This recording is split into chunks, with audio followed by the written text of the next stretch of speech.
Assalamualaikum warahmatullahi wabarakatuh. Waalaikumsalam. Alhamdulillahirabbil alamin. Yang terhormat Bapak Mustafa Vivi SPD selaku narasumber dari SMP Negeri 2 Maos.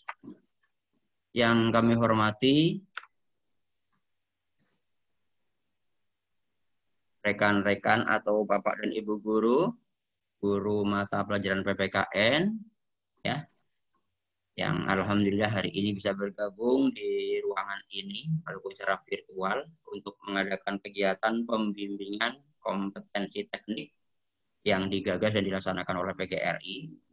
Ini semua di latar belakangi untuk bisa membantu Bapak Ibu agar nantinya sesuai dengan harapan yakni dapat lolos pada seleksi P3K. Amin ya rabbal alamin.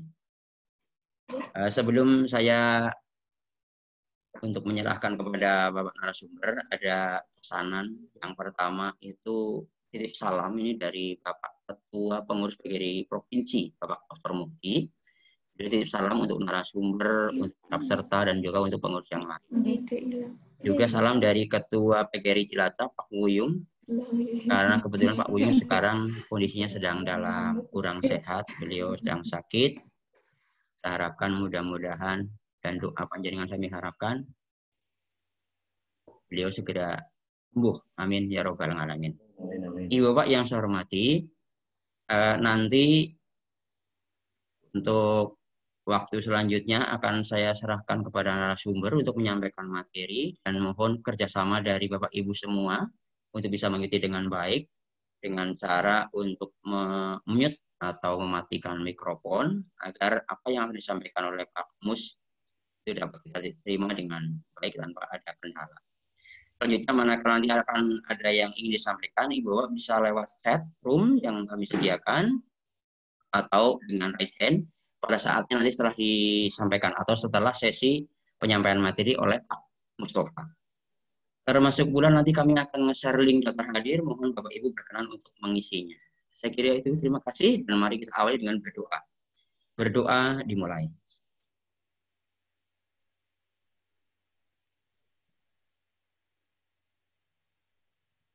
Selesai. Selanjutnya kepada yang terhormat Pak Mustafa, disilahkan. Ya, terima kasih. Assalamualaikum warahmatullahi wabarakatuh.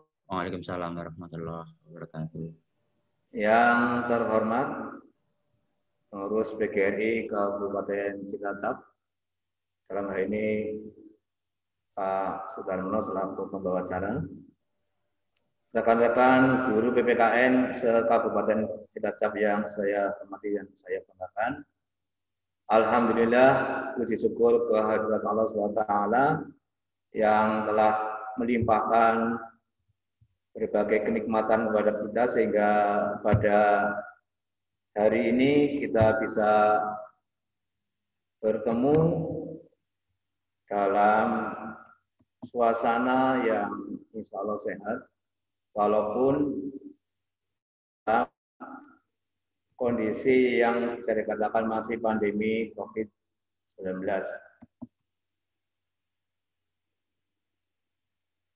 Nah, pada kesempatan kali ini, izinkanlah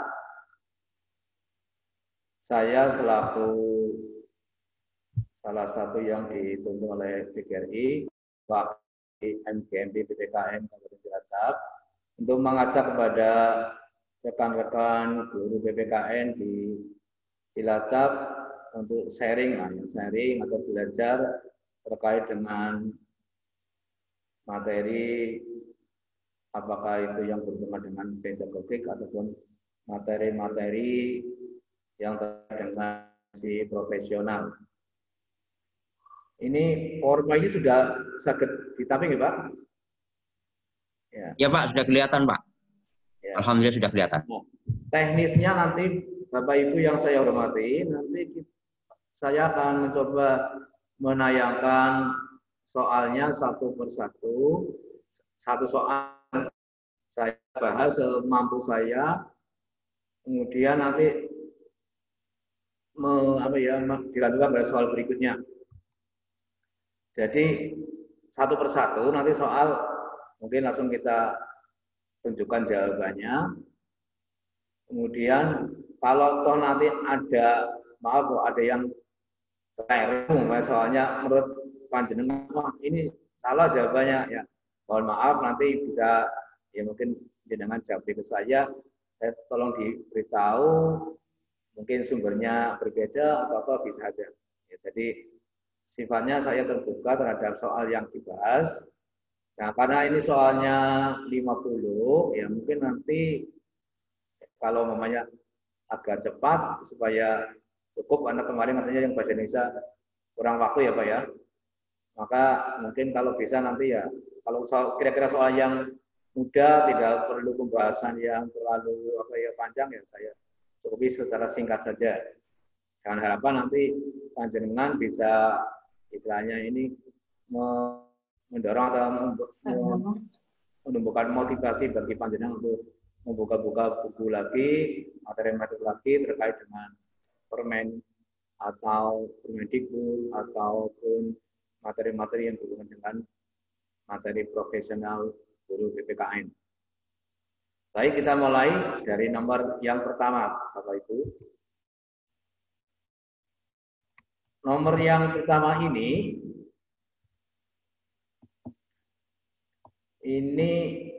berkaitan dengan, atau saya bacakan aja nggak apa-apa ya, saya bacakan.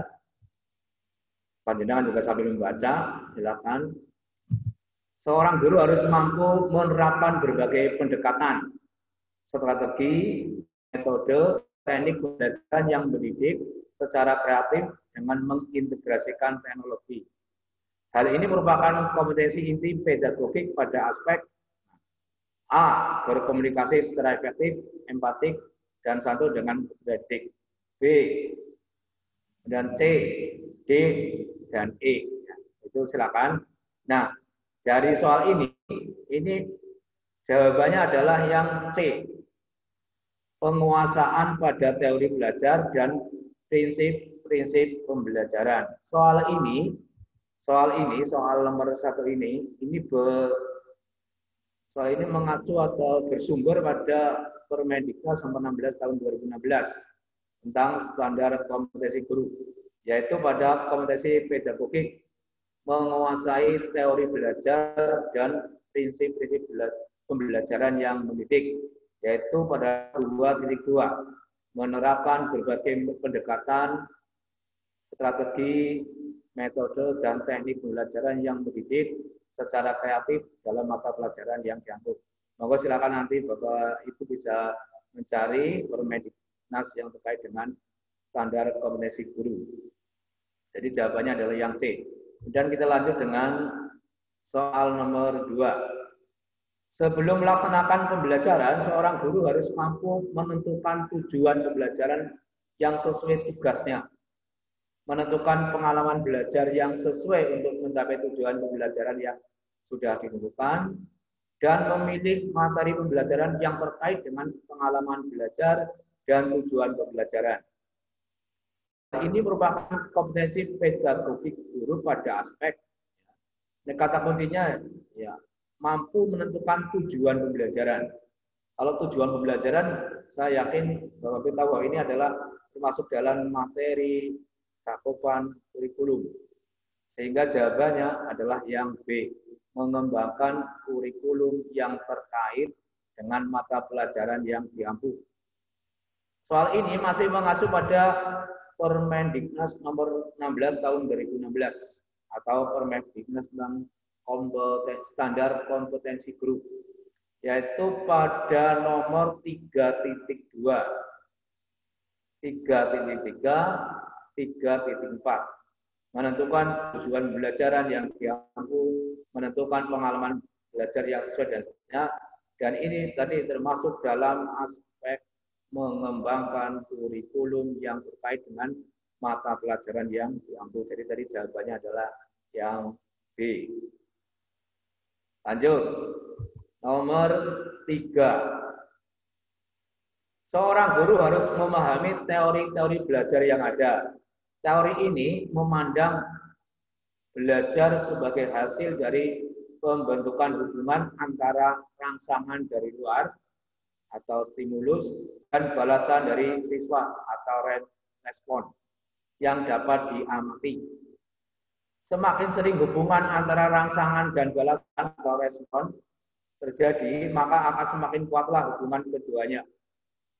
Nah, teori belajar yang dimaksud adalah teori, ini ada teori belajar, ada banyak teori ya. Jawabannya adalah yang A, behaviorisme. Penjelasannya, tadi ada macam-macam teori belajar ya, teori behavioristik, kognitif, humanistik, konstruktivistik atau ada yang mengatakan isme, gestalt, kecerdasan ganda. Nah, ini saya tayangkan dua saja teori, karena tadi sudah tahu jawabannya. Teori yang pertama, penerapan teori behavioristik mengharapkan hasil berupa terbentuknya perilaku yang diinginkan. Perubahan tingkah laku sebagai hasil dari pengalaman menggunakan model stimulus respon. Nah, yang B dan seterusnya, teori yang seterusnya nanti silakan dicari sumber-sumber yang ada di internet cukup banyak yang membahas tentang ini. Jawabannya adalah tadi A, teori belajar behavioristik. Soal berikutnya ini pun masih berhubungan dengan teori belajar. Dalam proses pembelajaran yang dilaksanakan oleh guru, para siswa dihadapkan dengan situasi di mana ia bebas untuk mengumpulkan data, membuat dugaan atau hipotesis, mencoba-coba atau trial and error, mencari dan menemukan keteraturan atau pola, menggeneralisasi atau menyusun rumus beserta bentuk umum, membuktikan benar tidaknya itu. Hal ini merupakan penerapan teori belajar. Jawabannya adalah tadi yang D, konstruktivisme. Ini penjelasannya. Kalau tadi sudah dijelaskan teori-teori yang di atas. Nah, ini yang saya singgung yang dua teori tadi.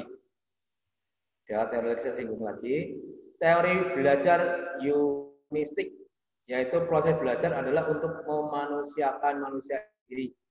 Sedangkan teori belajar konstruktivistik atau yang mengatakan isme ya, yaitu siswa mampu mencari sendiri masalahnya, menyusun pengetahuannya sendiri melalui kemampuannya berpikir dan tantangan yang dihadapi oleh para siswa dapat menyelesaikan dan membuat konsep mengenai keseluruhan pengalaman yang berupa kenyataan dan teori dalam satu bangunan yang utuh.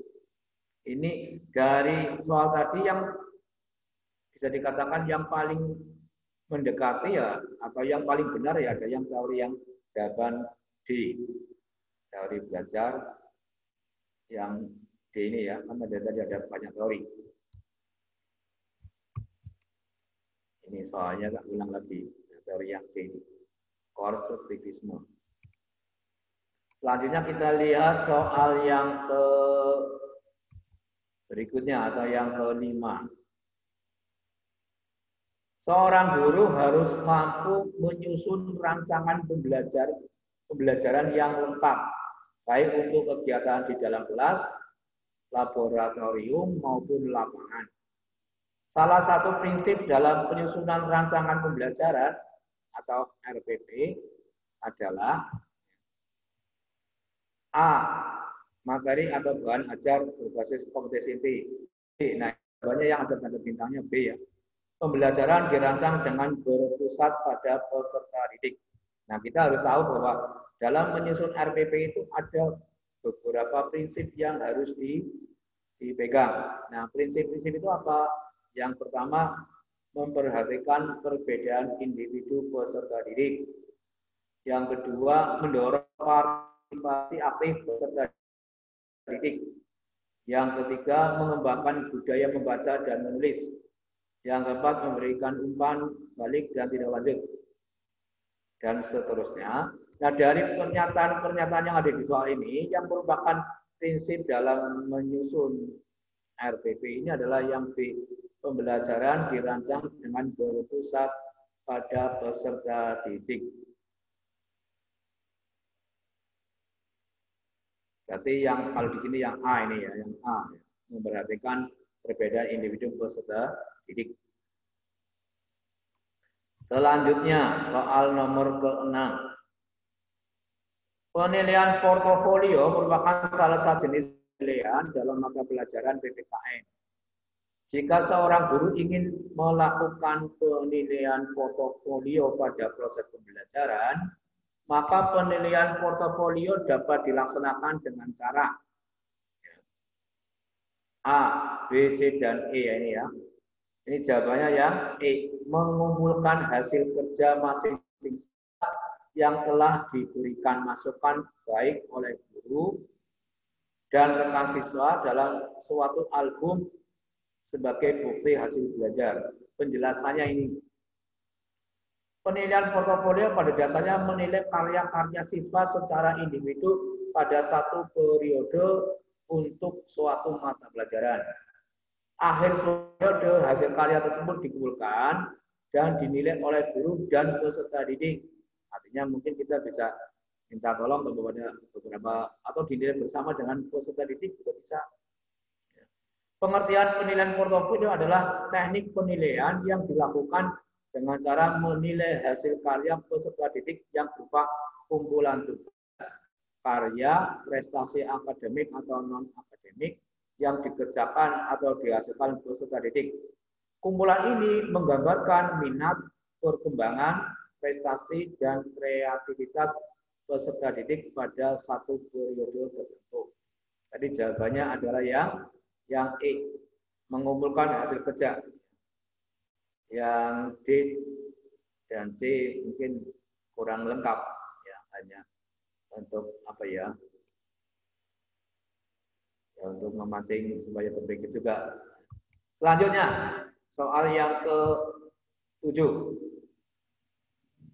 Upaya merancang pengayaan bagi peserta didik yang mencapai ketuntasan belajar optimal dan guru sebagai berikut. Upaya merancang pengayaan. Jadi, setelah kita mengadakan penilaian, biasanya kita kan mengadakan analisis. Nah, hasil analisis ini akan menentukan apakah seorang anak itu mengikuti pengayaan atau istilahnya remedial. Nah, dari option A, B, C, D, E ini jawabannya adalah yang E. Untuk pengayaan berarti anak-anak yang tuntas. Nah, sebentar.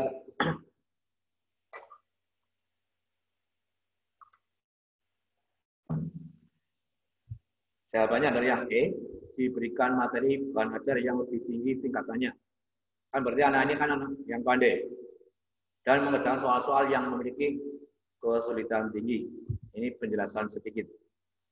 Kegiatan pengayaan adalah kegiatan yang diberikan kepada siswa kelompok cepat agar mereka dapat mengembangkan potensinya secara optimal dengan memanfaatkan sisa waktu yang dimilikinya. Apapun kegiatan yang dimiliki guru, hendaknya kegiatan pengayaan tersebut menyenangkan dan mengembangkan kemampuan kognitif tinggi, sehingga mendorong siswa untuk mengerjakan tugas yang diberikan.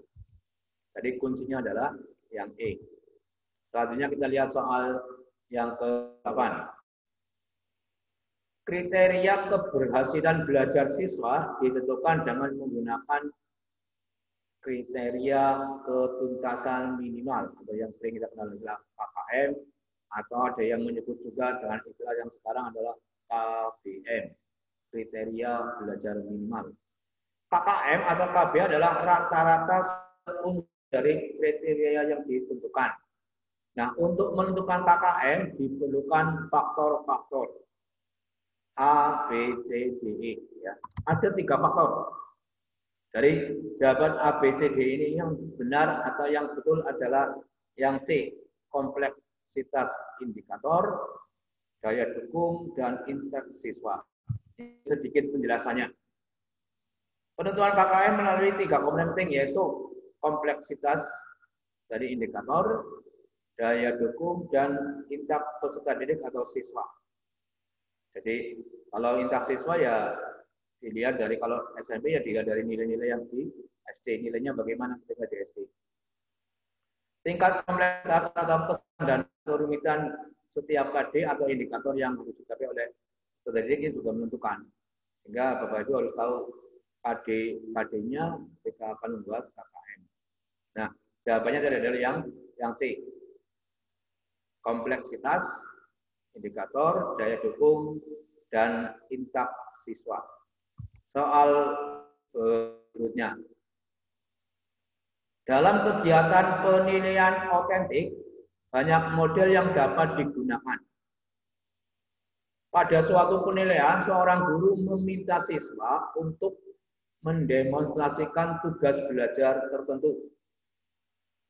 Bentuk penilaian otentik tersebut merupakan contoh penilaian otentik berbentuk A. Penilaian portofolio, B. Nah, jawabannya dari yang B, penilaian kinerja. Ini penjelasan dari nomor 9.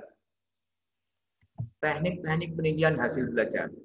Penilaian kinerja merupakan salah satu penilaian alternatif yang digunakan guru dalam menilai kemampuan peserta didik yang difokuskan pada dua aspek pokok, yaitu mengobservasi proses saat unjuk keterampilan secara langsung, serta evaluasi dari produk yang dihasilkan dari peserta didik.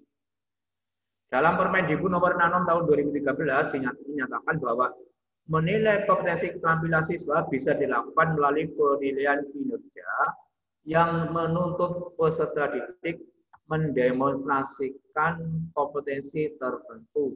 Nah, berarti tadi jawabannya adalah yang B, penilaian kinerja. Ya, pada suatu penilaian, seorang guru meminta siswa untuk mendemonstrasikan tugas belajar tertentu. Ini kata kuncinya. Jadi jawabannya adalah penilaian. Selanjutnya nomor 10.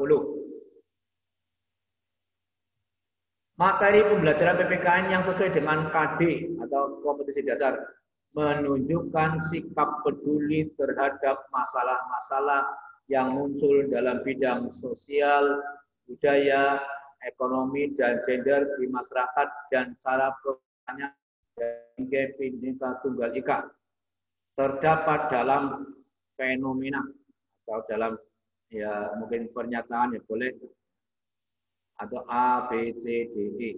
A, relawan yang berasal dari berbagai daerah.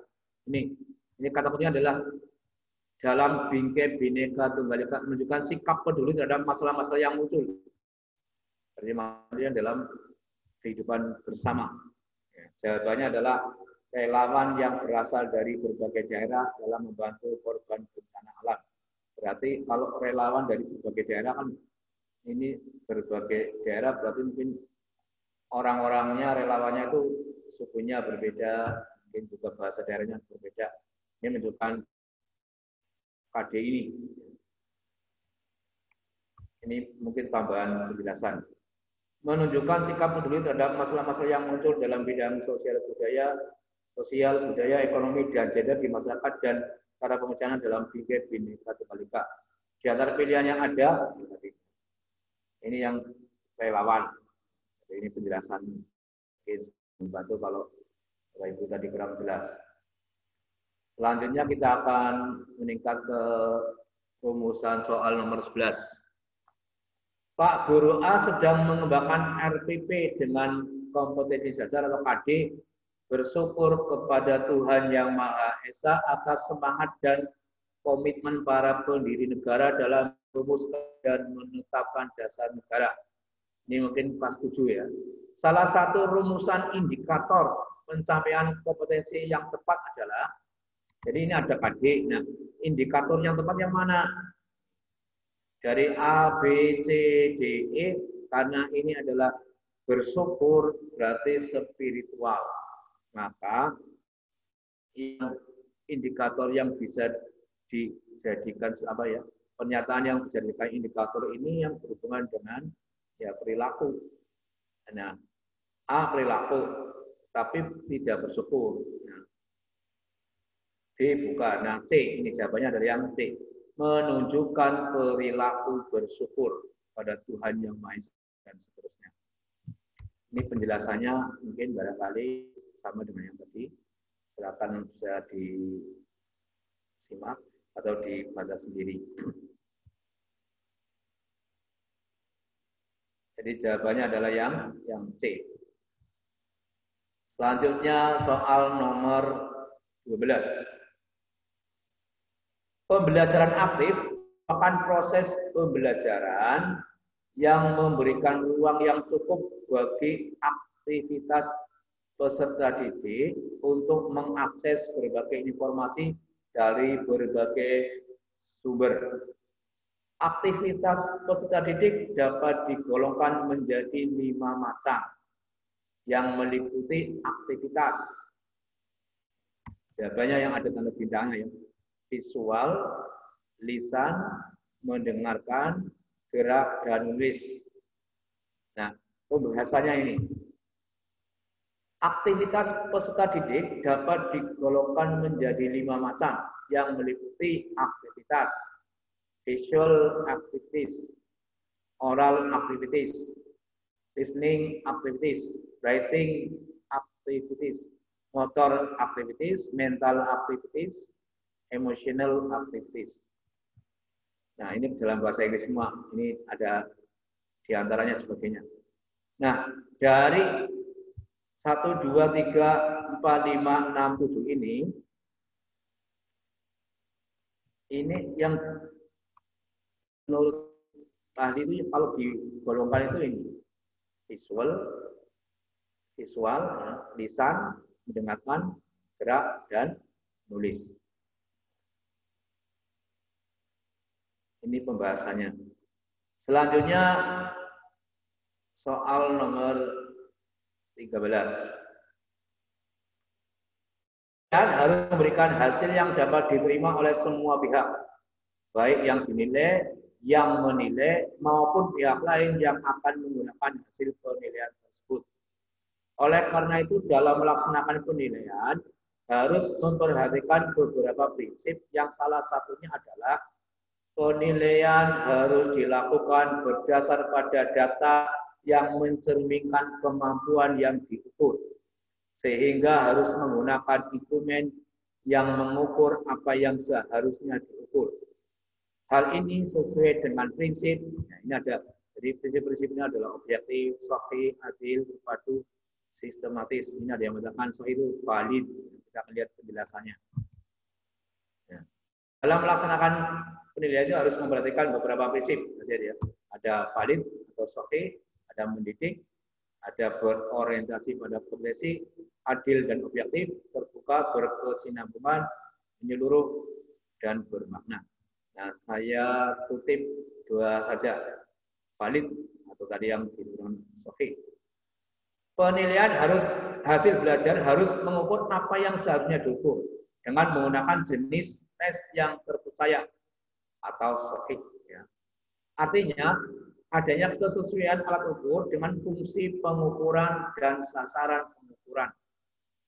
Apabila alat ukur memiliki kesahihan yang dapat dipertanggungjawabkan, maka data yang masuk juga salah dan kesimpulan yang ditarik juga menjadi salah. Ini saya lihat lagi soalnya. Ini ya. Harus memperhatikan beberapa prinsip yang salah satunya adalah penilaian harus dilakukan berdasar pada data yang mencerminkan kemampuan yang diukur. Ya, jawabannya adalah ini yang B ya. Sahih atau valid. Ini. Menggunakan jenis tes yang terpercaya. Mengukur yang seharusnya diukur. Mendidik, ini penjelasannya. Penilaian harus belajar. Penilaian hasil belajar harus memberikan sumbangan positif pada pencapaian hasil belajar siswa dan seterusnya. Monggo silakan dibaca sendiri. Sehingga tolong ini yang nomor 3, 4, 5, 6 dan silakan nanti bisa dicari. Mungkin ini pengertian saja ya, pengertian atau konsep saja. Selanjutnya kita lihat nomor yang ke-14. Salah satu hal yang dilakukan oleh guru setelah mengetahui hasil penilaian adalah melakukan kegiatan remedi. Tadi kan ada istilah pengayaan, ada istilah remedi. Jika seorang guru ingin melakukan kegiatan remedi ya, maka salah satu prinsip yang penting dipahami guru dalam merancang program remedi bagi siswa tampak dalam kegiatan. Jadi ya tadi kalau pengayaan tadi untuk anak-anak yang katakanlah nilainya bagus atau tuntas, atau anak-anak yang pandai gitu. Kalau yang remedi ini anak-anak yang hasil penilaiannya adalah di bawah KKM. Nah, kegiatannya nampak yang mana? Dari A, B, C, D, E ini yang bisa dikatakan termasuk kegiatan merancang remedi yang menggunakan rancangan pembelajaran yang telah dibuat dengan memperhatikan hasil temuan analisis evaluasi belajar siswa. Anak yang tidak tuntas itu pada bagian apa? Ya, di hasil analisisnya dilihat. Ini barangkali penjelasannya. Remedial teaching atau pembelajaran remedial adalah suatu kegiatan dalam proses belajar mengajar yang dilaksanakan guru atau pihak terkait dalam upaya memberikan bantuan kepada para siswa yang mengalami kesulitan belajar sehingga dapat mencapai hasil belajar sesuai dengan taraf kemampuan.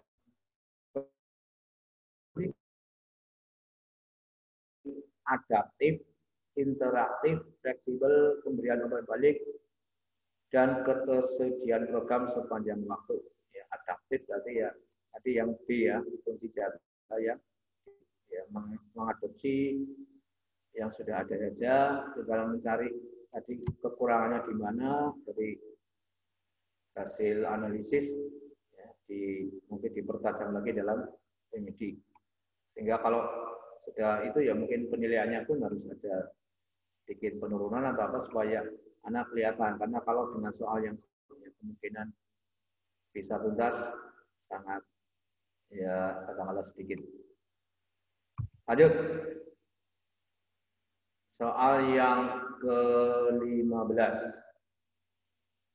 Pembelajaran berbasis proyek atau proyek based learning atau ada yang mengatakan yang PGB adalah model pembelajaran yang menggunakan proyek sebagai inti pembelajaran. Model pembelajaran ini merupakan model pembelajaran inovatif yang melibatkan kerja proyek di mana peserta didik bekerja secara mandiri dalam mengkonstruksi pembelajarannya dan mengkulminasikannya dalam produknya. Langkah-langkah pembelajaran dengan model pembelajaran proyek based learning. Ada 1, 2, 3, 4, 5. Nah ini tapi belum urut. Langkah-langkah pembelajaran dengan model pembelajaran proyek based learning yang benar urutannya adalah yang mana? 2, 1, 4, 5, 3. Ini langkah-langkah pembelajaran PJBL yang urut. Penentuan pertanyaan dasar. Menyusun perencanaan proyek, menyusun jadwal, memantau siswa dan kemajuan proyek, penilaian hasil. Jadi kunci jawabannya adalah E, 2, 1, 4, 5, 3. Ya, 2, 1, 4, 5, 3. Sesuai dengan ini. Selanjutnya, soal yang ke-16. Penilaian portofolio adalah suatu kegiatan untuk mengetahui kemampuan siswa dalam mengaplikasikan pengetahuannya melalui penyelesaian suatu penugasan proyek dalam periode atau waktu tertentu. Penilaian proyek bertujuan untuk ini saya tujuan penilaian proyek. Di antara A, B, C, D, E, jawaban yang tepat adalah yang A. Mengembangkan dan memonitor keterampilan siswa dalam merencanakan, melaksanakan perencanaan yang disusun, dan melaporkan hasil proyek.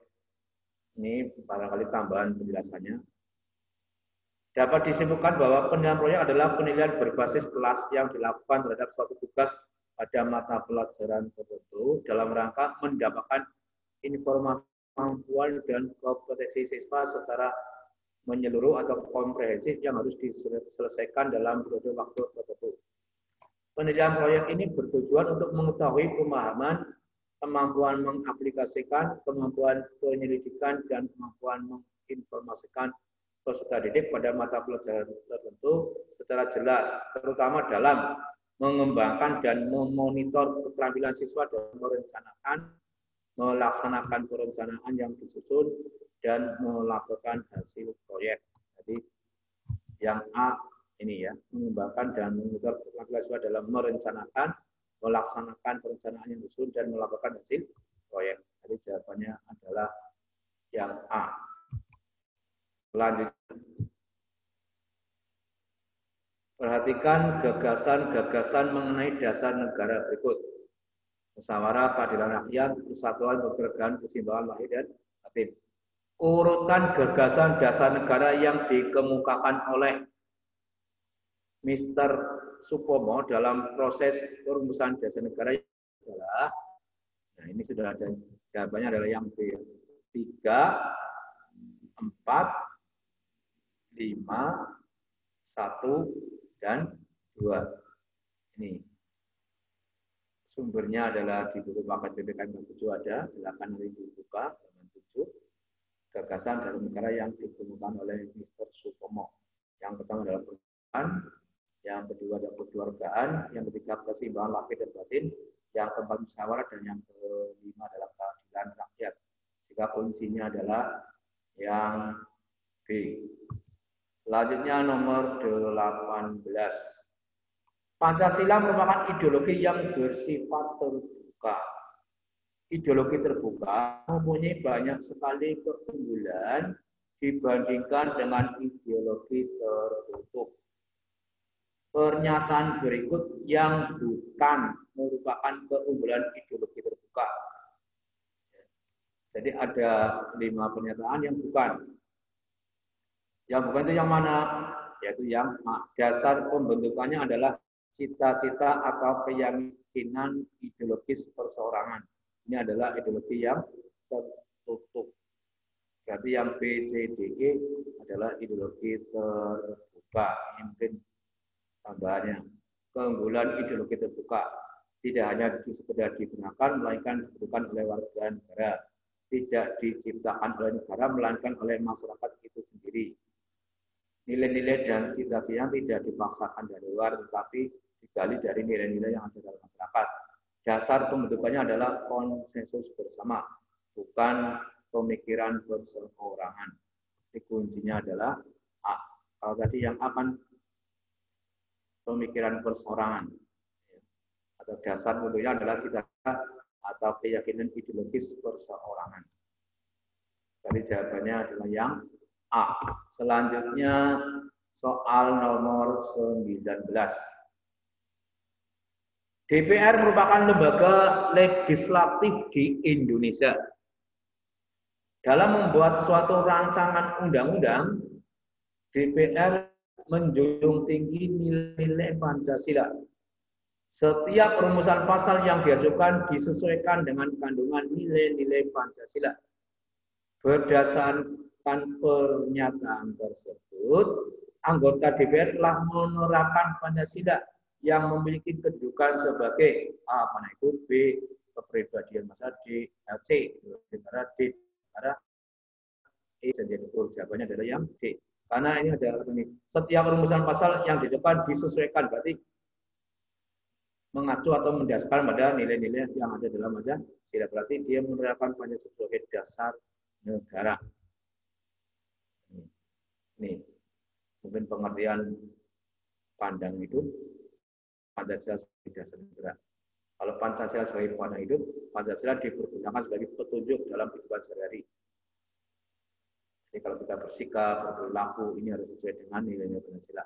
Sedangkan Pancasila sebagai dasar negara, Pancasila berfungsi sebagai dasar dalam mengatur penyelenggaraan pemerintahan negara. Setiap penyelenggara negara wajib menjadikan Pancasila sebagai dasar dalam mengatur negara. Jadi DPR masuk dalam penyelenggaraan negara. Jawabannya adalah yang Yang D, kuncinya yang D. Lanjut. Soal nomor 20. Perhatikan tabel di bawah ini. 1. Suka memberikan pertolongan pada orang lain. 2. Membela kebenaran dan keadilan. 3. Menghargai hasil karya orang lain. 4. Tidak memaksakan kehendak. 5. Bersikap adil ya. Ini ada sedikit salah. Berdasarkan tabel di atas, perilaku yang sesuai dengan perwujudan sila keadilan sosial bagi seluruh rakyat Indonesia ditunjukkan pada nomor 1 ya, nomor 2 sila ke-2, nomor 3 ya, nomor 4 sila ke-4, nomor 5 sila ke-2. Jadi jawabannya adalah 1, 3, 5. Jadi yang E. Nih.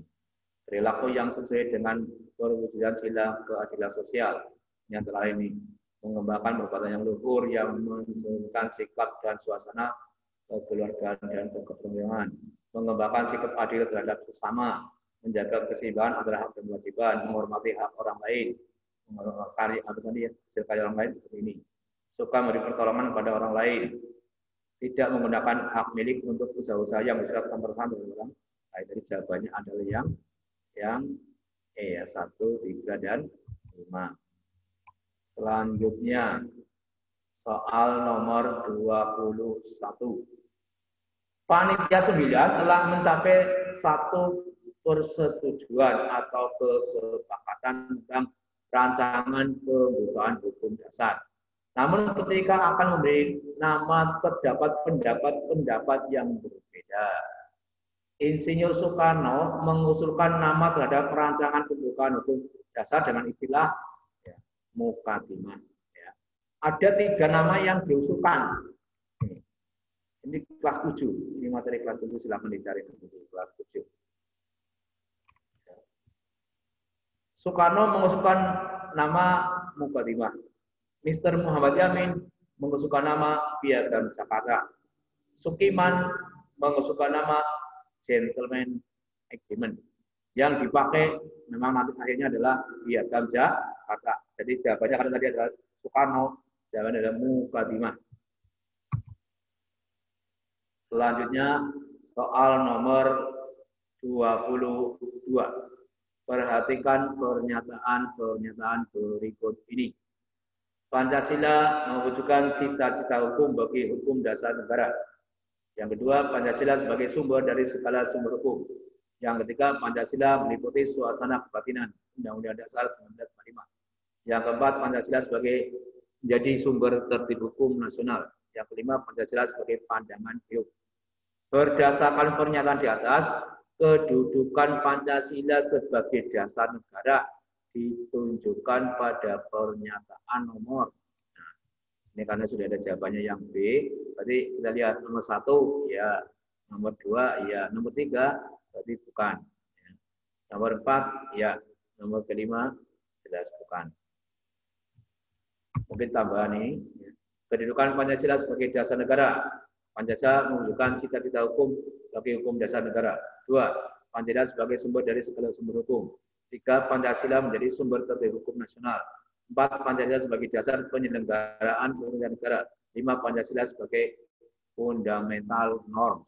Ini kedudukan Pancasila sebagai dasar negara. Tadi jawabannya adalah yang B. 1, 2, dan 4. Selanjutnya soal nomor 23. Ini agak panjang. Amel dan Wulan merupakan 2 anak yang bersahabat baik meskipun mereka memiliki latar belakang sosial dan agama yang berbeda. Mereka sering belajar bersama. Jika sampai tiba waktu adzan asar berkumandang, malah sholat salah. Soalnya ada yang salah ini. Selalu mengingatkan mungkin Wulan apa ya? Di antara ini siapa ini? Selalu mengingatkan dan memberi salah satu ini yang beragama Islam mengingatkan dan memberi kesempatan kepada Astagfirullahaladzim. Ini soalnya dulu belum kayak ini. Ini soalnya agak rancu ini. Dan maaf. Tapi intinya kita mengacu ini nama-nama nggak usah diperhatikan, tapi kita mengacu pada ini. Ketika mereka belajar, mereka itu saling mengingatkan dan memberi kesempatan satu sama lain ya ketika belajar ini. Kalau tadi supaya sholat, ya sholat dan sebagainya. Nah, sikap toleransi yang dinampakkan oleh kedua anak tersebut merupakan penerapan Pancasila yang terimplikasi dalam pokok-pokok pikiran pembukaan serta dituangkan dalam batang tubuh. Nah, dari wacana yang kurang jelas ini, tapi kita bisa menyimpulkan bahwa ini sila keberapa, kemudian pokok pikiran yang keberapa, terus pasal keberapa. Ya. Yang religius tadi berarti sila ke-1, sila pertama. Kemudian yang toleransi, berarti sila kedua. Kemudian pokok pikiran yang berhubungan dengan pokok pikiran tadi religius adalah pokok pikiran ketuhanan, berarti pokok pikiran keempat. Dan pasal yang berhubungan dengan ini memeluk agama sesuai dengan keyakinan masing-masing atau kemerdekaan beragam adalah pasal 29 ayat 2. Jadi jawabannya adalah yang D. Jawabannya adalah yang D. Ya, ini barangkali penjelasannya. Rajin beribadah dan bersikap toleransi. Ya, tadi mestinya ini soalnya kurang tadi ngeditnya kurang sempurna. Jadi jawabannya adalah yang D. Selanjutnya soal nomor 24. Undang-undang dasar bukanlah hukum biasa, melainkan hukum dasar, yaitu hukum dasar yang tertulis. Sebagai hukum dasar, Undang-Undang Dasar Negara Republik Indonesia tahun 1945 merupakan sumber hukum tertulis. Dengan demikian, setiap produk hukum seperti undang-undang, peraturan pemerintah, peraturan presiden atau peraturan lain, bahkan setiap tindakan atau kebijakan pemerintah haruslah berlandaskan dan bersumber pada peraturan yang lebih tinggi, yaitu Undang-Undang Dasar Negara Republik Indonesia tahun 1945. Ilustrasi di atas merupakan penegasan bahwa Undang-Undang Dasar berfungsi sebagai A, B, C, D, E. Ya, jawabannya adalah sebagai alat kontrol. Ini juga ada keliru ngetik, bukan C, maka penjelasannya adalah ini. Ya. Fungsi Undang-Undang Dasar itu ada yang pertama sebagai alat kontrol, yang kedua pengatur, dan yang ketiga penentu. Nah, penjelasannya yang A saja ya, yang A. Undang-Undang Dasar 45 sebagai alat kontrol, apakah aturan hukum yang lebih rendah sesuai atau tidak dengan norma hukum yang lebih tinggi, yaitu Undang-Undang Dasar. Karena tadi jawabannya adalah yang C. Ya, yang C. Ini. Dengan demikian, setiap produk hukum seperti undang-undang dan seterusnya. Berarti Undang-Undang Dasar ini adalah alat untuk mengontrol apakah peraturan yang ada di bawahnya sesuai atau tidak.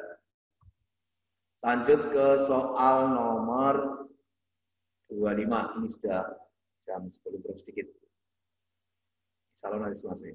Sebagai warga negara Indonesia, sudah semestinya kita patuh pada ketentuan yang terdapat dalam Undang-Undang Dasar Negara RI tahun 1945 sehingga kehidupan negara berjalan dengan baik. Sebaliknya, bila Undang-Undang Dasar Negara Republik Indonesia tahun 1945 tidak dipatuhi, maka kehidupan negara kita mengarah pada ketidakharmonisan. Berdasarkan ilustrasi tersebut, pentingnya Undang-Undang Dasar bagi suatu negara adalah A. Akan mengarahkan negara pada kehidupan yang tertib dan teratur. Ini jawabannya yang A. B, C, D, dan E bukan jawaban yang tepat. Tambahan penjelasan.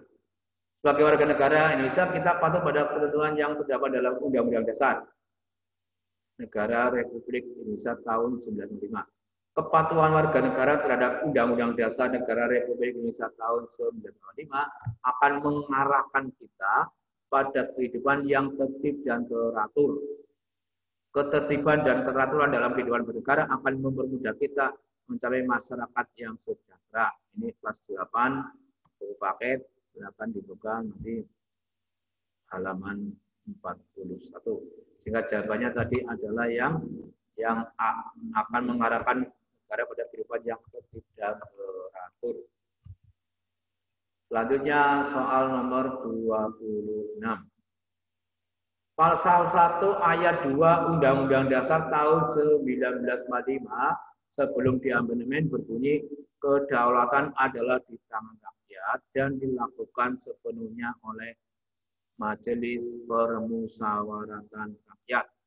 Setelah diamandemen oleh MPR, pasal 1 ayat 2 berbunyi, kedaulatan adalah di tangan rakyat dan A dilakukan, B dilaksanakan, C. Nah, jawabannya ada yang C. Dilaksanakan menurut Undang-Undang Dasar. Silakan kalian cek di pasal 1 ayat 2. Ini sudah saya kutipkan dengan dasarnya. Pasal 1 ayat 2. Kedaulatan berada di tangan rakyat dan dilaksanakan menurut Undang-Undang Dasar. Ya, jawabannya adalah yang C. Selanjutnya soal nomor 27. Organisasi kemasyarakatan saat ini telah tumbuh dan berkembang seiring dengan era reformasi. Kebebasan berekspresi diberikan seluas-luasnya pada seluruh warga negara Indonesia untuk berserikat dan berkumpul. Hal ini dituangkan dalam ketentuan Undang-Undang Dasar RI tahun 1945, khususnya pada pasal yang mengatur tentang kebebasan berserikat dan berkumpul itu adalah pasal 28 dan 28E ayat 3. Ini sudah saya kutipkan pasalnya. Pasal 28, kemerdekaan berserikat dan berkumpul, mengeluarkan pikiran dengan lisan dan tulisan dan sebagainya ditetapkan dengan undang-undang. Kemudian pasal 28E ayat 3. Setiap orang berhak atas kebebasan berserikat, berkumpul, dan mengeluarkan pendapat. Jadi jawabannya adalah yang D. Pasal 28 dan 28E ayat 3. Selanjutnya soal nomor 28. Masih berhubungan dengan Undang-Undang Dasar. Bela negara adalah sikap dan perilaku warga negara yang dijiwai oleh kecintaannya kepada negara Kesatuan Republik Indonesia yang berdasarkan Pancasila dan Undang-Undang Dasar Negara Republik Indonesia tahun 1945 dalam menjamin kelangsungan hidup bangsa dan negara. Landasan hukum bela negara dalam Undang-Undang Dasar Negara Republik Indonesia tahun 1945 terdapat pada pasal, ya, ini jawabannya adalah yang E, pasal 27 ayat 3 dan pasal 30, karena pasal 30 nggak disebutkan ayatnya. Akan saya kutipkan pasal 27 ayat 3. Pasal 27 ayat 3 berbunyi, setiap warga negara berhak dan wajib ikut serta dalam upaya pembelaan negara. Sedangkan pasal 30 ayat 1, tiap-tiap warga negara berhak dan wajib ikut serta dalam usaha pertahanan dan keamanan negara. Ini landasan hukum bela negara, jadi pasal 27 ayat 3 dan pasal 30. Nah, pasal 30 silakan ada ayatnya lebih dari 3, 4 kalau nggak salah. Jawabannya adalah yang E, pasal 27 ayat 3 dan 30. Selanjutnya soal nomor 29. Penjajahan Belanda di Indonesia dimulai sejak didirikannya VOC. Belanda melaksanakan politik divide et impera atau adu domba sehingga bangsa Indonesia mudah dipecah belah dalam kurun waktu yang sangat lama. Pergerakan Budi Utomo telah membawa pengaruh perjuangan kemerdekaan Indonesia. Era inilah awal dari lahirnya. Budi Utomo itu adalah berdiri tanggal berapa? Ya, silakan. Yang tahunnya tahun 1908. Nah, Budi Utomo ini merupakan awal lahirnya kebangkitan bangsa kita, yaitu kebangkitan nasional. Ini mungkin penjelasannya. Budi Utomo merupakan organisasi modern pertama. pergerakan Budi Karno telah membawa pengaruh perjuangan kemerdekaan Indonesia. Era inilah awal dari lahirnya Kebangkitan Nasional Bank Indonesia sehingga tanggal 20 Mei diperingati sebagai Hari Kebangkitan Nasional. Ini saya garap ini tanggalnya. Jawabannya C. Ya, jadi yang jelas sesuai dengan soal adalah karena ini awal lahirnya apa? Awal lahirnya Kebangkitan Nasional. Selanjutnya kita akan lihat soal nomor 30. Dalam rangka memajukan dan mengembangkan produk lokal di tengah persaingan ekonomi yang sangat ketat, sangat diharapkan adanya sikap bangga pada produk dalam negeri. Tapi tidak berarti pemerintah harus menghentikan dan menutup produk impor barang. Sebab kita tidak dapat menunjukkan kemampuan kita untuk bersaing dengan produk luar negeri. Hal tersebut menunjukkan sikap yang mana? Berhubungan dengan mungkin nasionalisme ini ya. Nah, nasionalisme kalau kita tidak membanggakan negara sendiri, tidak merendahkan negara lain, kita mengakui keunggulan negara lain, kita tidak merendahkan negara lain, kita tidak membanggakan negara sendiri, itu adalah nasionalisme yang luas. Mungkin ini penjelasannya. Nasionalisme adalah suatu paham yang menganggap bahwa kesetiaan tertinggi atas setiap pribadi harus diserahkan kepada negara kebangsaan atau nation state. Ada dua jenis pengertian nasionalisme, yaitu nasionalisme dalam arti sempit dan nasionalisme dalam arti luas. Nasionalisme dalam arti sempit disebut juga dengan nasionalisme negatif, karena mengandung makna perasaan kebangsaan atau cinta terhadap bangsanya yang sangat tinggi dan berlebihan, sebaliknya memandang rendah terhadap bangsa lain. Jenis nasionalisme yang kedua adalah nasionalisme dalam arti luas atau yang berarti positif. Nasionalisme dalam pengertian ini adalah perasaan cinta yang tinggi atau bangga terhadap tanah air dan tidak memandang rendah bangsa lain. Jadi jawabannya adalah nasionalisme dalam arti luas. Selanjutnya kita akan lihat soal nomor 31. Perwujudan nilai-nilai Pancasila di bidang ekonomi antara lain ditegaskan dalam pasal 33 Undang-Undang Dasar tahun 1945 yang menyatakan bahwa perekonomian nasional diselenggarakan berdasarkan atas A. Demokrasi Pancasila, B. Ekonomi kerakyatan, C. Ekonomi berkeadilan, D. Kemandirian ekonomi, D. Demokrasi ekonomi. Jawabannya adalah yang E. Artinya karena sudah ada jawabannya ini E. Pembahasannya atau kalau kita lihat pasalnya, ini, pasal 33 ayat 4. Di sana dikatakan bahwa perekonomian nasional diselenggarakan berdasar atas demokrasi ekonomi dengan prinsip kebersamaan, efisiensi berkeadilan, berkelanjutan, berwawasan lingkungan, kemandirian, serta dengan menjaga keseimbangan, kemajuan, dan kesatuan ekonomi nasional. Ini kalau tadi soalnya, ini adalah jawabannya adalah yang E, berdasar atas demokrasi ekonomi. Jawabannya adalah yang E. Selanjutnya soal nomor 32.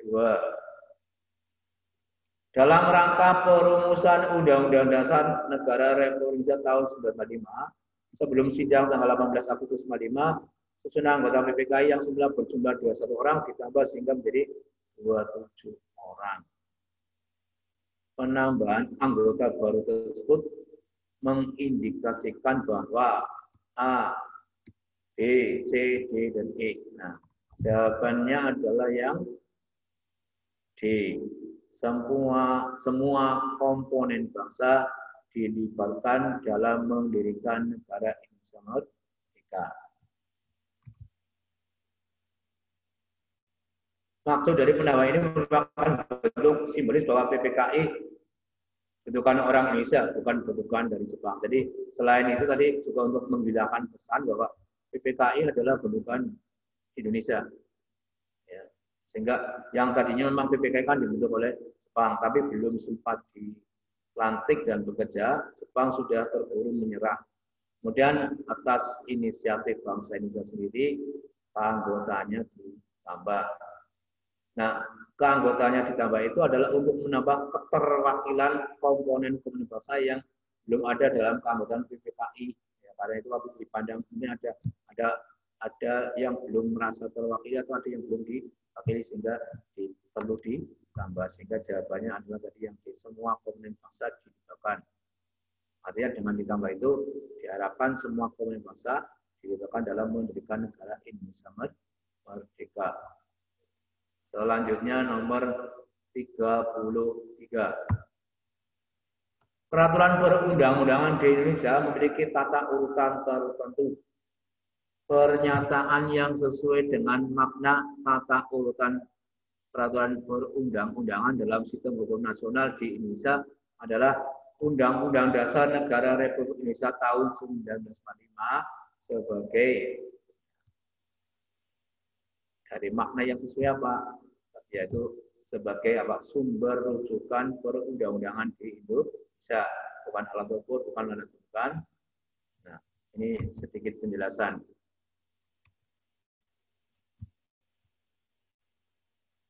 Makna tata urutan peraturan perundang-undangan adalah bahwa setiap pembentukan peraturan perundang-undangan tidak boleh dan tidak dibenarkan bertentangan dengan peraturan perundang-undangan yang lebih tinggi di atasnya atau yang lebih tinggi tingkatannya.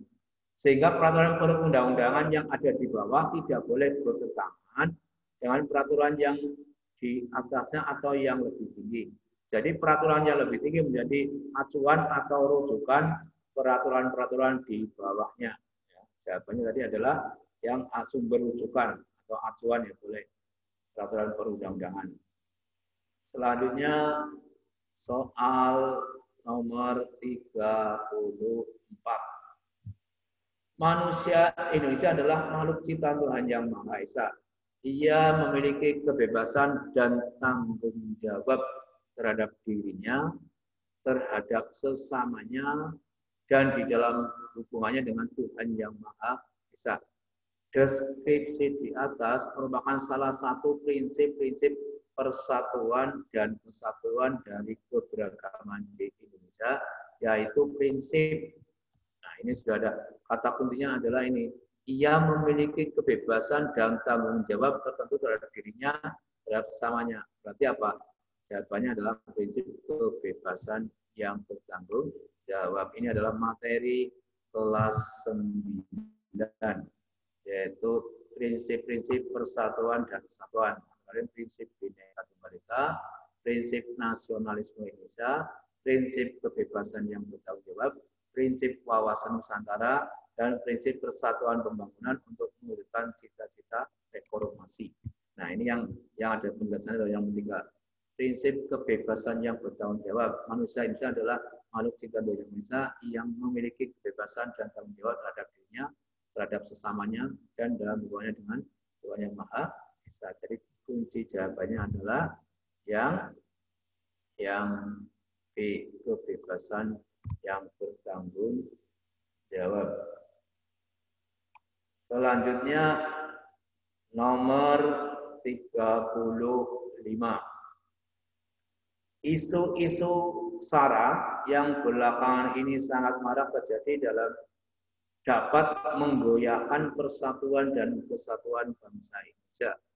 Oleh karena itu, kita harus menyikapinya secara bijak agar tidak terjadi perpecahan dalam kesatuan dan persatuan bangsa, serta tidak akan merugikan orang lain.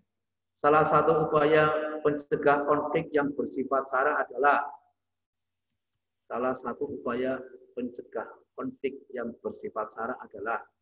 A, B, C, D, dan E. Ya, jawabannya adalah yang E. Ya. Upaya pencegahnya antara lain dengan menanamkan sikap cinta, kasih, dan penanaman kembali persatuan Indonesia. Ini. Isu sara atau suku, agama, ras, dan golongan merupakan masalah krusial dalam kehidupan negara yang harus disikapi secara bijak dan kepala dingin. Karena selain dapat memicu terjadinya konflik, juga dapat menjadi penyebab perpecahan bangsa.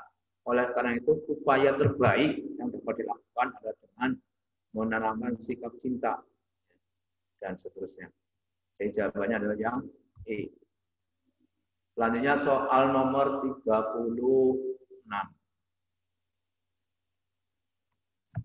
Pergolakan daerah di Papua membuat pemerintah memberikan otonomi khusus bagi Papua.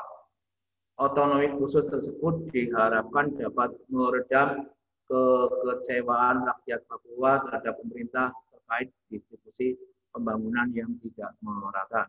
Upaya ini diharapkan mampu menyelamatkan keutuhan NKRI, Negara Kesatuan Republik Indonesia. Pergolakan daerah merupakan ancaman dari dalam negeri yang berupa, jadi ancaman dari dalam negeri itu bermacam-macam. Nih, saya sebutkan atau jelaskan dua aja.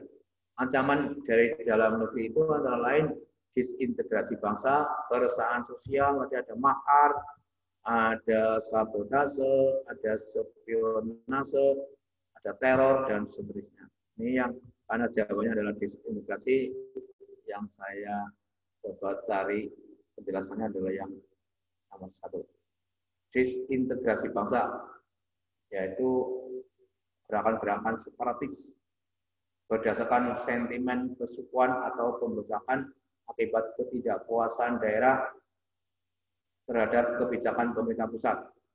Gerakan seperti ini terjadi di beberapa daerah, antara lain di Papua, Maluku, Aceh, dan Poso. Separatisme atau keinginan memisahkan diri dari Negara Kesatuan Republik Indonesia jika tidak diketahui akar permasalahannya dan ditangani secepatnya akan membuat keutuhan Republik Indonesia terancam. Jadi jawabannya adalah ini, ya, yang tadi disintegrasi atau perpecahan, ya, misalnya perpecahan.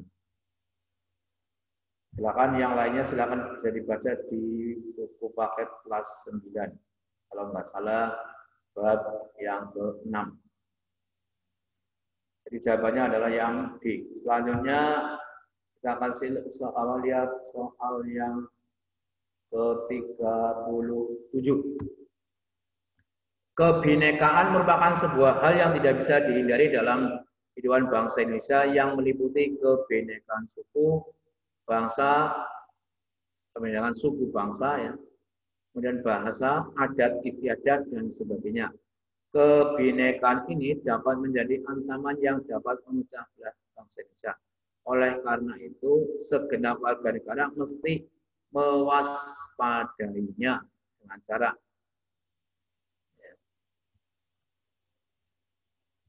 artinya kebinekaan itu kan bisa menjadi ancaman karena bisa memecah belah.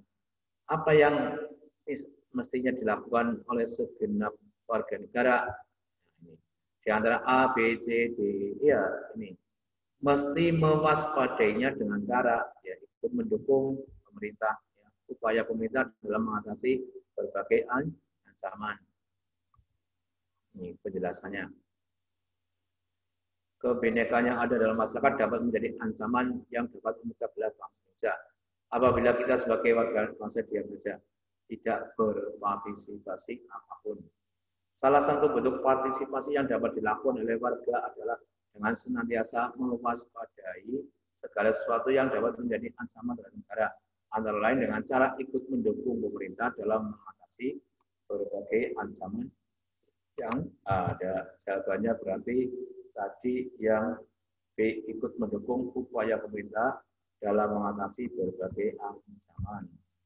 Selanjutnya kita akan lihat soal nomor 38. Ancaman terhadap persatuan bangsa saat ini sangat mengkhawatirkan. Sistem politik liberal yang lebih mengutamakan kepentingan individu atau kelompok menjadi ancaman serius dalam kehidupan demokrasi di Indonesia. Dari ilustrasi tersebut menunjukkan bahwa upaya mewujudkan persatuan dan kesatuan dalam konteks NKRI sangat penting. Sikap dan perilaku berikut yang dapat dikategorikan dalam upaya menjaga kesatuan NKRI adalah sikap dan perilaku. Ini jawabannya yang berhubungan dengan menjaga kesatuan NKRI. Jawaban yang paling benar adalah yang E, menjaga wilayah dan kekayaan tanah air Indonesia. Ini mungkin pembahasan sedikit. Upaya mewujudkan persatuan dan kesatuan dalam konteks negara kesatuan Republik Indonesia sangat penting diwujudkan antara lain dengan pengembangan sikap positif dalam kehidupan. Di antara sikap positif tersebut terdapat dalam jawaban menjaga wilayah dan kekayaan tanah air Indonesia, sehingga jawabannya adalah yang E. Kita lanjut soal berikutnya. Maaf, saya sambil minum ini agak grog.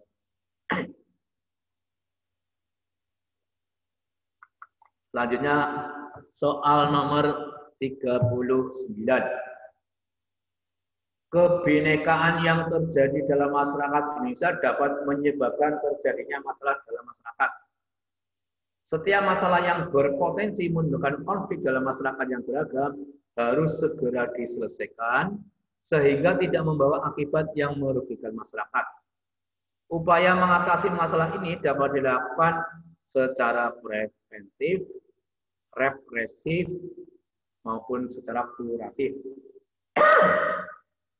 Cara preventif dapat dilakukan dengan preventif itu adalah mencegah. Nah, kalau yang A ini adalah kuratif. Yang B represif. Nah, yang C adalah yang preventif. Ada mencegah.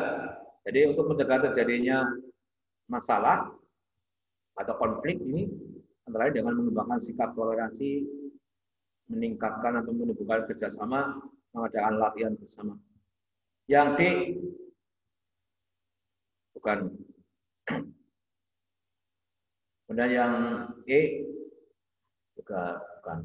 Jadi jawaban yang paling tepat adalah yang C. Ini mungkin bisa lebih meyakinkan.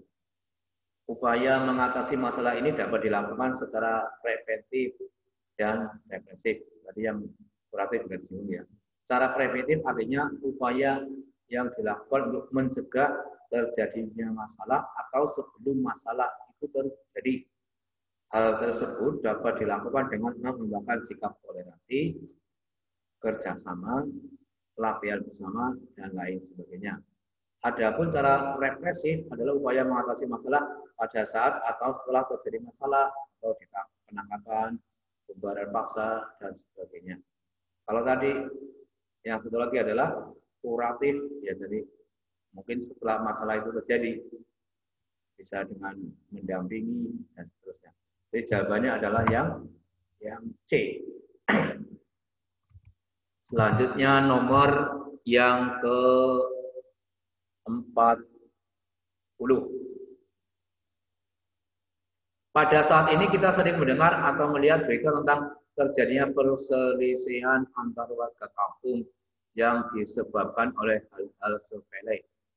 Yang kita lihat televisi sering ya terjadi ya. Kejadian tersebut tidak jarang mengakibatkan jatuhnya korban jiwa. Kasus tersebut sebenarnya dapat dihindari apabila seluruh anggota masyarakat menampilkan sikap yang sesuai dengan ketentuan hukum yang berlaku. Di antaranya adalah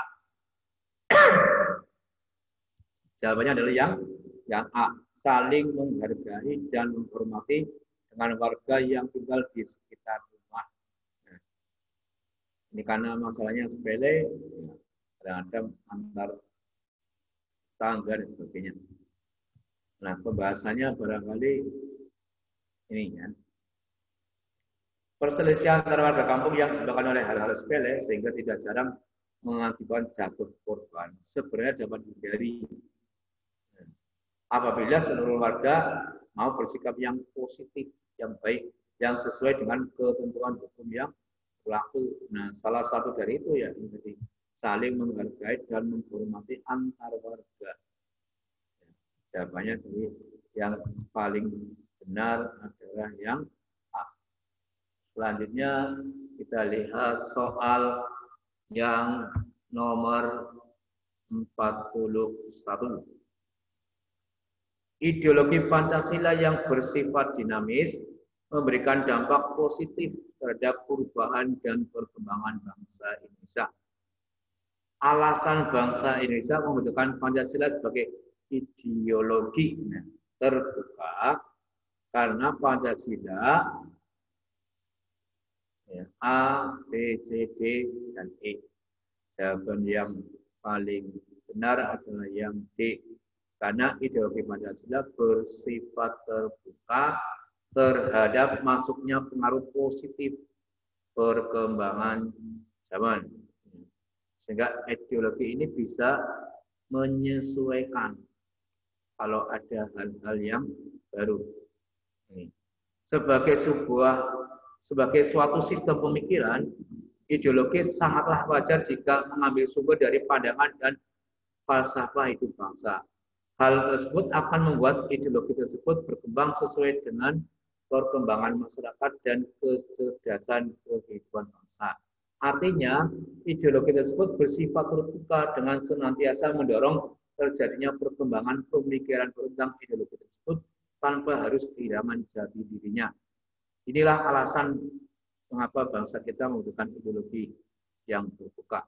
Lain dengan ideologi yang sifatnya tertutup. Jadi ideologi itu sifatnya ada dua, ideologi yang sifatnya terbuka dan ideologi yang sifatnya tertutup. Sehingga jawabannya adalah yang D. Jawabannya adalah yang D. Selanjutnya soal nomor 42. Presiden membahas sejumlah investasi saat bertemu dengan para pengusaha Jepang di Istana Merdeka, Jakarta. Kunjungan ini dilakukan secara reguler untuk membicarakan proyek-proyek yang sedang dan akan dijalankan. Setidaknya ada 3 proyek di sektor perhubungan, di antaranya pembangunan Mass Rapid Transit atau yang sering dikenal dengan MRT di Jakarta, kereta cepat Jakarta-Surabaya, dan proyek pelabuhan Patimban. Berdasarkan ilustrasi di atas, dapat disimpulkan pentingnya kerjasama internasional bagi bangsa Indonesia adalah pentingnya kerjasama internasional.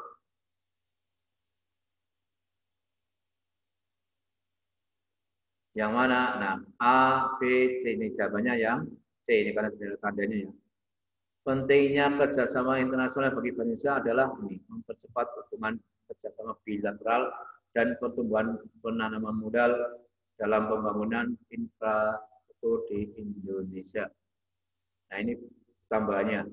Beberapa arti penting kerjasama antar bangsa. Yang pertama, hubungan internasional bisa memperbaiki pertumbuhan bangsa dan negara. Dengan melakukan hubungan internasional, negara-negara yang bersangkutan bisa memenuhi kepentingan nasionalnya yang tidak bisa dilakukan oleh negaranya sendiri. Membiasakan hubungan internasional bisa mewujudkan kehidupan dunia yang tertib, aman, damai, dan merata. Yang keempat, mempererat hubungan kerjasama bilateral dan pertumbuhan penanaman modal di Indonesia. Jadi jawabannya tadi adalah yang C, mempererat hubungan kerjasama bilateral dan pertumbuhan penanaman modal. Selanjutnya kita lihat nomor yang ke 43.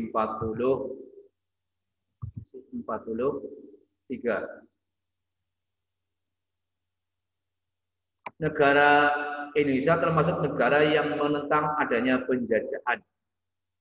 Karena dalam penjajahan manusia diperlakukan secara tidak adil seperti perampasan kekayaan alam, penyiksaan, serta adanya perbedaan hak dan kewajiban. Selain itu, penjajahan tidak sesuai dengan peri kemanusiaan dan peri keadilan. Penjelasan tersebut diakui oleh bangsa-bangsa lain di dunia. Pernyataan di atas termasuk makna alinea pertama pembukaan Undang-Undang Dasar tahun 1945 yang memuat dalil.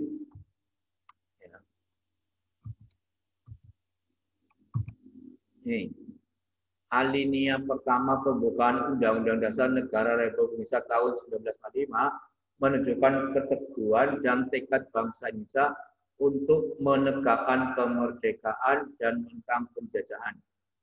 Pernyataan ini tidak hanya tekad bangsa untuk merdeka, tetapi juga berdiri di barisan paling depan untuk menghapus penjajahan di muka bumi.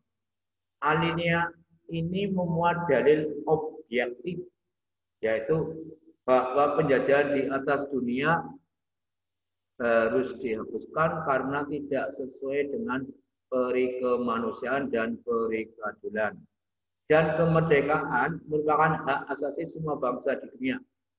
Dalil ini menjadi alasan bangsa Indonesia untuk berjuang memperoleh dan mempertahankan kemerdekaan. Silakan, dalam alinea pertama itu ada dua dalil, dalil objektif dan dalil subjektif.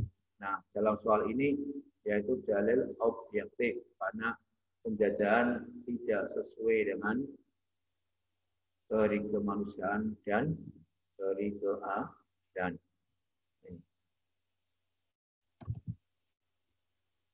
Penjelasannya ini. Jadi jawabannya adalah yang B. Selanjutnya kita akan lihat soal nomor 44. Bacalah kasus berikut. Berdasarkan data Narkotika Nasional BNN, kasus pemakaian narkoba oleh tingkat pendidikan etis sangat tinggi, bahkan pernah menembus angka 12.305 orang. Data ini begitu mengkhawatirkan karena seiring dengan meningkatnya kasus narkoba, khususnya di kalangan usia muda dan anak-anak, penyebaran HIV atau AIDS semakin meningkat dan mengancam. Penyebaran narkoba menjadi semakin mudah karena anak SD juga sudah mulai mencoba mensangkok. Tidak jarang para pengedar narkoba menyusupkan zat-zat aktif, zat yang menyebabkan efek kecanduan ke dalam lintingan tembakunya. Kesimpulan yang dapat diambil dari kasus tersebut dikaitkan dengan ancaman dari dalam negeri adalah kesimpulan yang dapat diambil dari kasus tersebut dikaitkan dengan ancaman dari dalam negeri. Jawabannya adalah yang DE ya. Karena peredaran narkoba merupakan potensi ancaman dari dalam negeri dalam hal kehidupan sosial budaya. Ancaman merupakan usaha-usaha yang membahayakan kedaulatan negara, keselamatan bangsa dan negara. Potensi ancaman yang dihadapi negara Kesatuan Republik Indonesia dari dalam negeri antara lain disintegrasi bangsa, keresahan sosial, makar atau penggulingan pembinaan yang sah, penyalahgunaan narkoba, pornografi dan porno aksi, pergaulan bebas, tawuran dan lain-lain. Jadi adalah yang E, yang paling benar adalah yang E. Selanjutnya kita akan lihat soal nomor berikutnya yaitu nomor 45. Peraturan perundang-undangan di Indonesia dibuat oleh lembaga yang berwenang. Peraturan perundang-undangan yang dibentuk oleh DPR dengan persetujuan bersama Presiden disebut, ini jawabannya adalah undang-undang. Ini penjelasannya. Peraturan perundang-undangan yang dibentuk oleh DPR dengan persetujuan Presiden adalah undang-undang. Hal ini sesuai dengan ketentuan dalam Undang-Undang Dasar Negara Republik Indonesia tahun 1945 pasal 20. Dalam ayat 1 dikatakan, Dewan Perwakilan Rakyat memegang kekuasaan membentuk undang-undang. Setiap rancangan undang-undang dibahas oleh DPR dan Presiden untuk mendapat persetujuan bersama.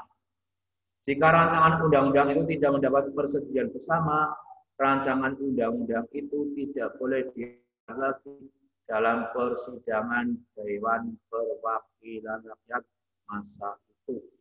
Jadi tadi jawabannya adalah undang-undang.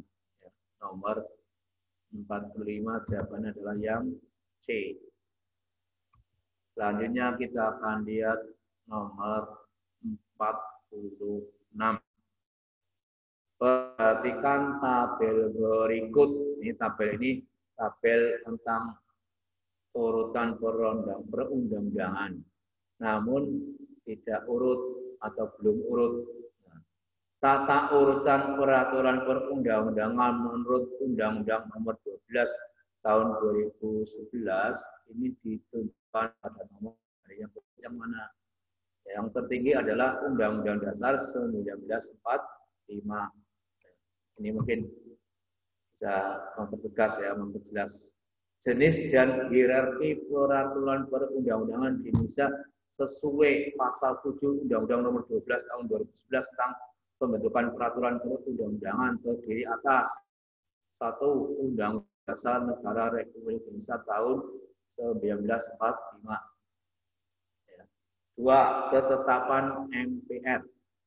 3. Undang-undang atau peraturan pemerintah pengganti undang-undang.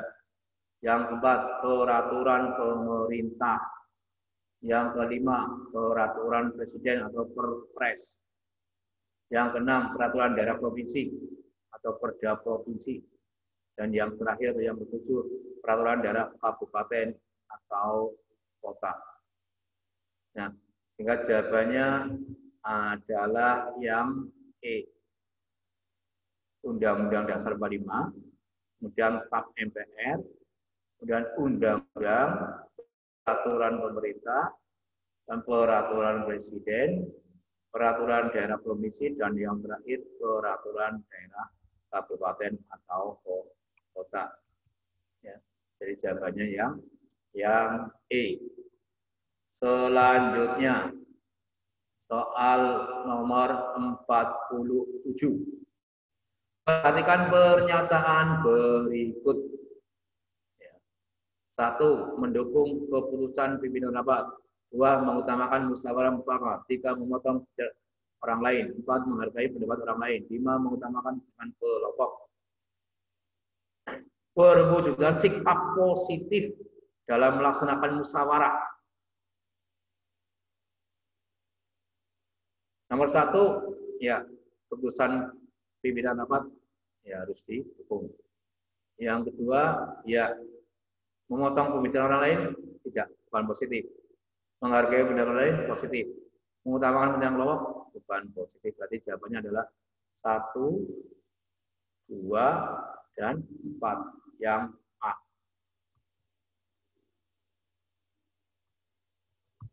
Jawabannya adalah yang A.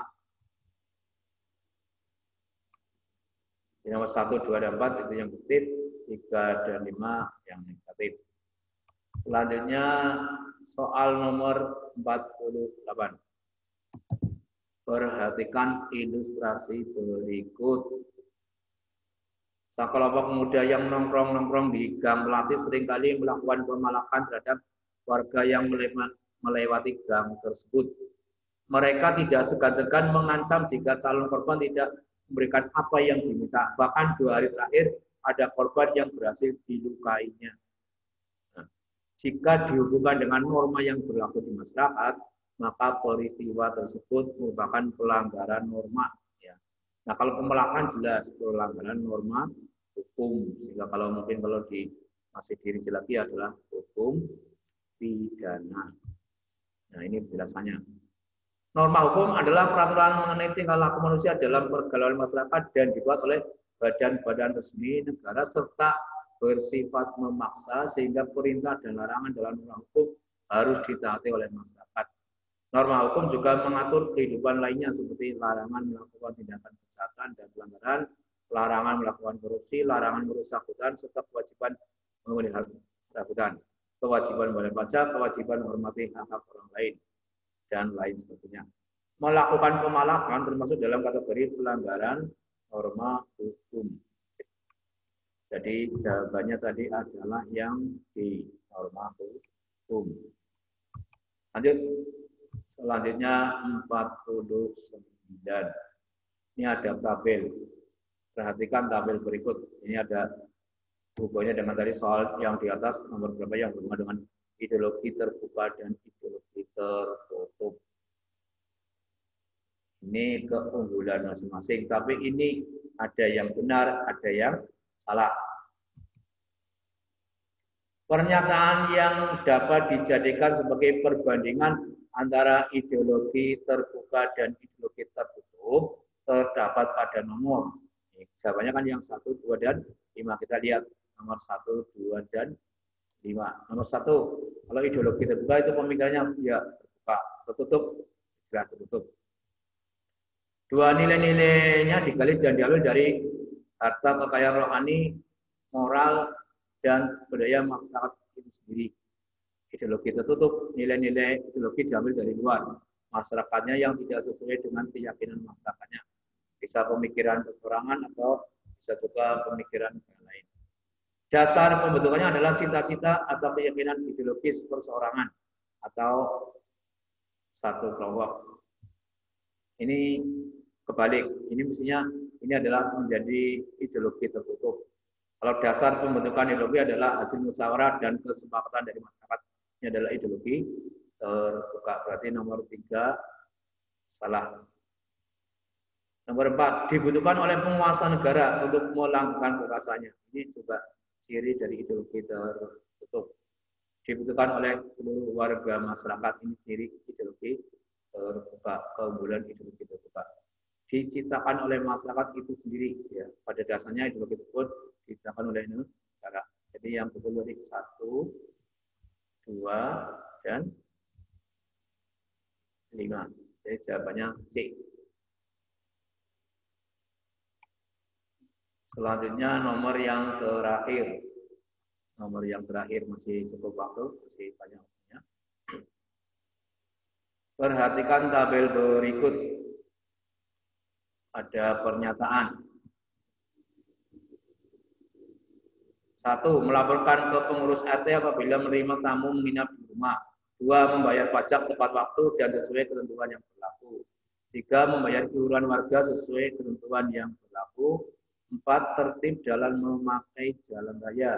5. Mentaati norma yang berlaku. Pernyataan yang dapat dikategorikan sebagai perwujudan mentaati peraturan perundang-undangan yang berlaku di lingkungan masyarakat.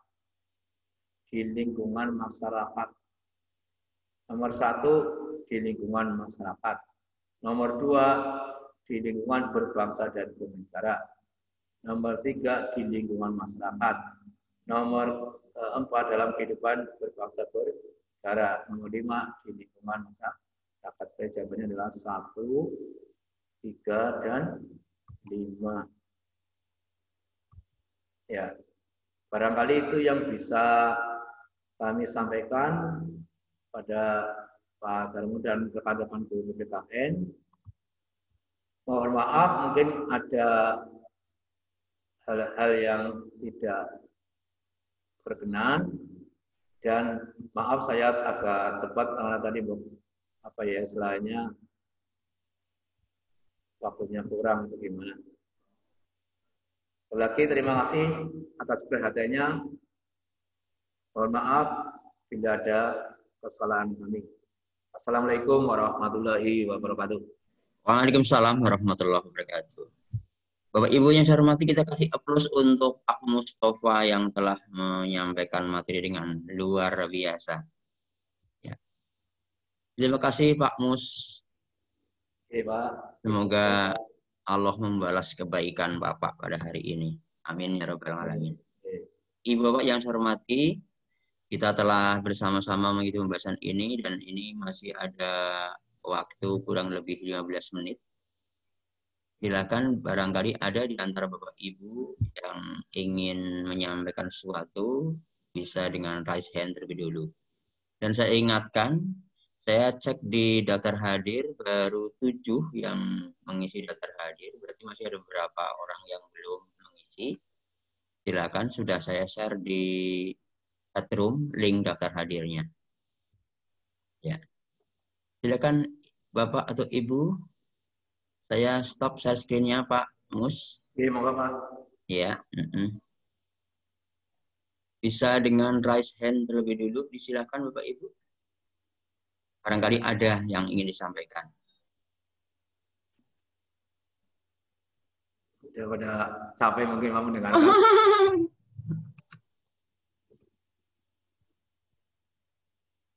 Bagaimana Bapak? Oh, nampaknya tidak ada. Kalau tidak ada, silakan untuk bisa menghidupkan kameranya juga Bapak. Kameranya tolong dihidupkan. Mau saya dokumentasikan untuk saya print screen untuk dokumen kegiatan kita. Sejenak ini untuk saya lepas dulu maskernya. Silakan Ibu Bapak dihidupkan kameranya semuanya saja. Ini karena hanya satu halaman. Ya, peserta kita tidak banyak karena memang hanya 24 orang, tapi kebetulan yang mengikuti hari ini hanya tadi menyentuh angka 19. Ya, disilakan untuk membuka kameranya biar kelihatan dan nanti kita foto bersama dengan cara ya print screen. Oke, Bapak, masih banyak ini yang belum di on kameranya. Bu Dwi Arini dari SMP Purnama, Bu Nunung, Bu Winarni, ya ada juga yang diberi nama dengan P3K Atuh begitu sesuai dengan passwordnya. Bu Win. Oke, kalau memang ya silakan. Saya tunggu untuk menghidupkan kamera supaya nanti didokumentasikan cukup bagus ada gambar Bapak Ibu semua. Bu Nunung, bagaimana Bu Nunung? Oh ya, ya cukup, nggak apa-apa. Barangkali kurang berkenan. Baik, Ibu Bapak. Sudah saya dokumentasikan ya. Karena nampaknya Pak Mus ini tidak ada yang ingin disampaikan oleh para peserta yang lain, oleh rekan-rekan guru, maka kegiatan pada sesi ini kami cukupkan sekian. Kami mengucapkan terima kasih yang tidak terhingga, terutama kepada Bapak narasumber dan juga kepada Bapak Ibu semua yang telah dengan tekun mengikuti kegiatan ini hingga usai. Akhir kata kami hanya bisa berdoa mudah-mudahan Pak Mus selalu sehat, teman-teman juga sehat, dan teman-teman semua nanti bisa lolos P3K. Amin ya rabbal alamin. Oke. Terima kasih. Mohon maaf. Assalamualaikum warahmatullahi wabarakatuh.